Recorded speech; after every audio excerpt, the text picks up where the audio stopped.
পাথর প্রতিমায় বাজি বিস্ফোরণের ঘটনায় তোলপাড় রাজ্য। তবে নবান্ন সাংবাদিক বৈঠকে মমতা বন্দ্যোপাধ্যায় তুললেন সচেতনতার প্রসঙ্গ। এক জায়গায় কেন রান্নার গ্যাস আর বাজি থাকবে সেই প্রশ্ন করেন তিনি। মুখ্যমন্ত্রী এদিন বলেন, ডিসেম্বর থেকে মার্চ মাসের এই সময়টায় আগুন লাগার প্রবণতা বাড়ে। তার খারাপ লাগছে এই ভেবে একটা গোটা পরিবার শেষ হয়ে গেল। দেখুন, নিশ্চয়ই যে ঘটনা ঘটেছে তার তো লাইসেন্স হোল্ডার ছিল, সে তো লাইসেন্স হোল্ডার। আপনার বাড়িতে আপনি তো গ্যাসটাকে সামলে রাখবেন। আমার বাড়িতে ধরুন আমি তো রান্না করি না, যারা করে তাদের দায়িত্ব গ্যাসটাকে সামলে রাখা। এটা আমাদের অনেক শিক্ষা দেয়। লাইসেন্স হোল্ডার ক্র্যাকার, আর গুজরাটে যে 25 জন মারা গেছে সেটা লাইসেন্স হোল্ডার নয়।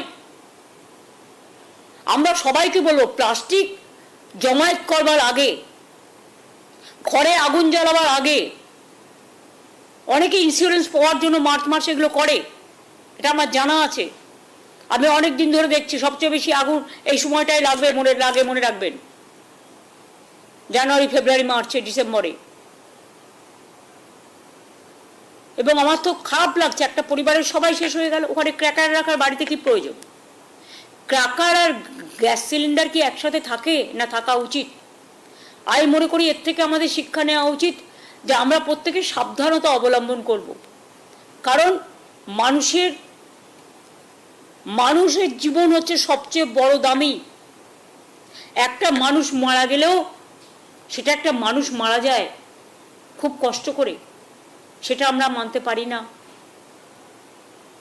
প্লাস্টিক গোডাউনগুলোতেও আপনারা দেখবেন যারা করে বিভিন্ন জায়গায় হঠাৎ করে আগুন লেগে গেল, কি না তো প্লাস্টিক গোডাউনের মধ্যে কিছু রেখে দিচ্ছে। বারবার বলা সত্ত্বেও, ইললিগাল নোটিশ দেওয়া সত্ত্বেও, আইদার তুমি বিল্ডিংটাকে রিপেয়ার করো আর তুমি প্লাস্টিকগুলো সরাও দোকান থেকে।